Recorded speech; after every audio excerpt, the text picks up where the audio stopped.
Welcome to the Sales Influence Podcast, where we talk about finding the why in how people buy. I'm your host, Victor Antonio. Thank you for joining me. We usually talk about why people buy, but today I'm going to talk about 8 reasons they don't buy and how we can handle each one of these reasons. Reason number 1, they had a bad experience in the past. Now, this has happened to all of us, right? We've all had a bad experience. So what do? Well, the best thing to do is give examples of similar projects you've worked on recently. Now, 2 key points here: similar and recent. In other words, give the customer a similar project, demonstrate a similar project that you worked on recently, not 3 years ago, not 5 years ago, but recently, and that will reduce some of that bad experience or bad taste. Now, also, if you can show them video testimonials or even offer them references or referrals, people they can call, then that may alleviate some of that mental pain. Number 2, budget concern. That's the other reason they don't buy. Now, be upfront. Always ask clients, whether directly or indirectly, by, directly, what's your budget or what's your price range? This is a way of setting expectations for both parties, you and them. In other words, if we understand that here are the budget, this is it, then let's work with that budget and be willing to provide options. I always say when customer gives you a budget, let's say it's $10,000, always provide a budget that is at budget at $10,000 in that range.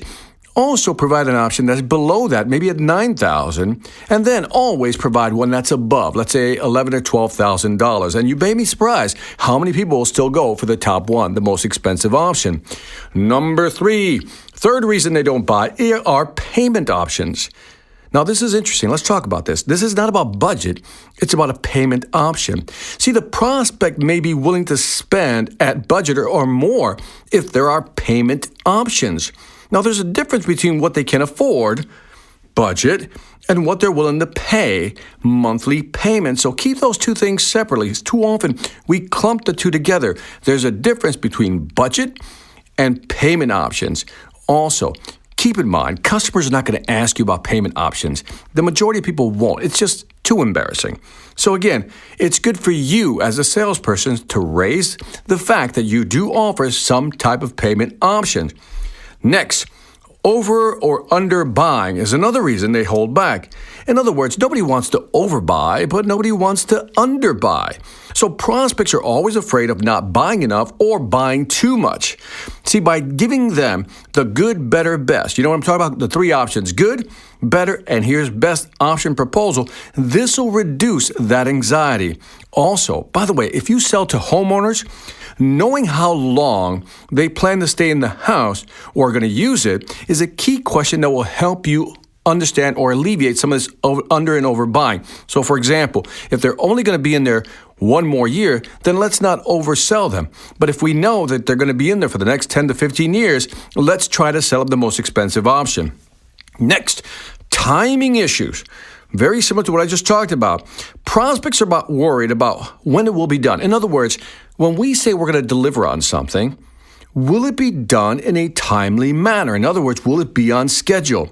See, the key is providing them with realistic timeframes or timelines and walking them through what's going to happen. Now, as you're walking a prospect through the timeline, it's always good to highlight potential issues that may impact the timing in order to manage their expectations.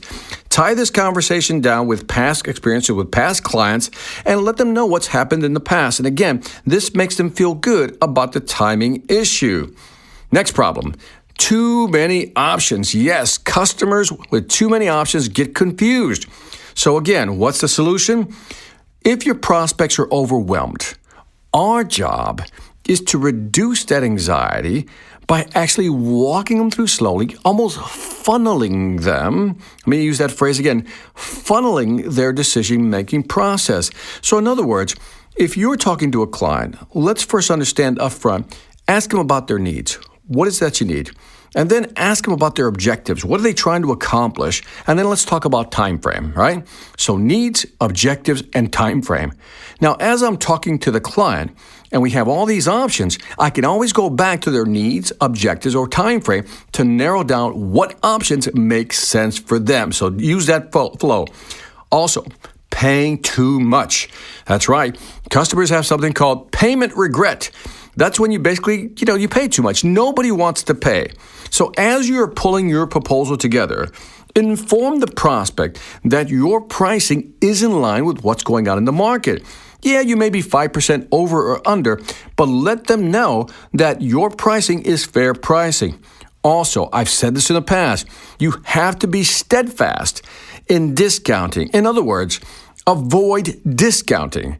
Because when you discount, especially if you discount early, when you discount, you signal to the client that they're overpaying. In fact, what you're doing also is telling them that you were willing to overcharge them, and all you're going to do is create more anxiety. Now, number 7, trust outcome. Now, when a customer is looking at you to do something for them, what they're thinking about is, can you actually do it? See, once you're past the price and what the project scope is going to be, the prospect has to believe that you are the right person or the right company to do the job. The more that you can demonstrate expertise to the client by providing them with insight, information, and proof of similar jobs you've worked on and things you've done in the past, the more likely they are to trust you. Last but not least, this one's always interesting. You can do everything right, but at the end of the day, many times, the customer doesn't trust themselves to make a buying decision. They have no confidence. This is where you, as a salesperson, have to be almost like part-time therapist in a sense that they need help. The prospect needs help in pulling the trigger and making a buying decision. So by listening and being empathetic, you can get the prospect to trust you. You also need to remind the prospect what happens or what will happen if they do nothing. But last but not least, again, if they can't trust themselves, what they're looking for is guidance from you. That's why demonstrating expertise is important. So don't be afraid to nudge. Don't push. Let me say that again. Don't be afraid to nudge. Don't push or pressure the prospect into making a decision you know is right for them. So there you have it. 8 reasons they don't buy. Bad experience, budget concern, payment options, over or under buying, timing issue, too many options, paying too much, trust outcome. Can you get it done right? And do they trust themselves?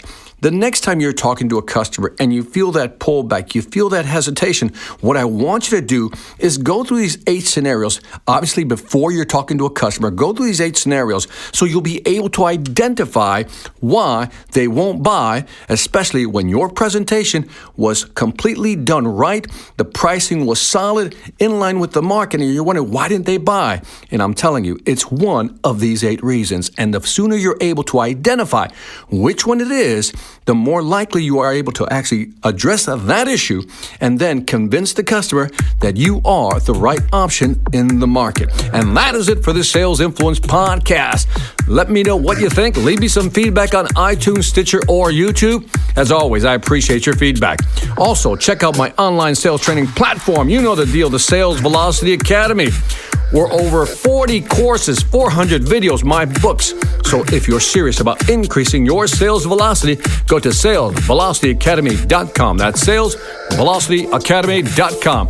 Lastly, I want to thank you for listening. This is Victor Antonio, always reminding you, selling ain't hard when you know how. Take care.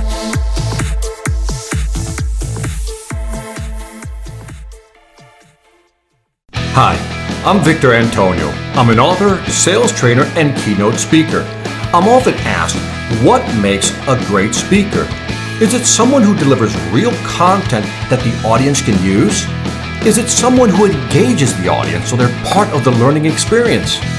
Or is it someone who can motivate an audience to push them beyond their comfort zone and discover new abilities? The answer is yes. But the most important thing to remember is that I'm not there to look good. I'm there to make my client look good. Simply put, it's never about me, and it's always about them.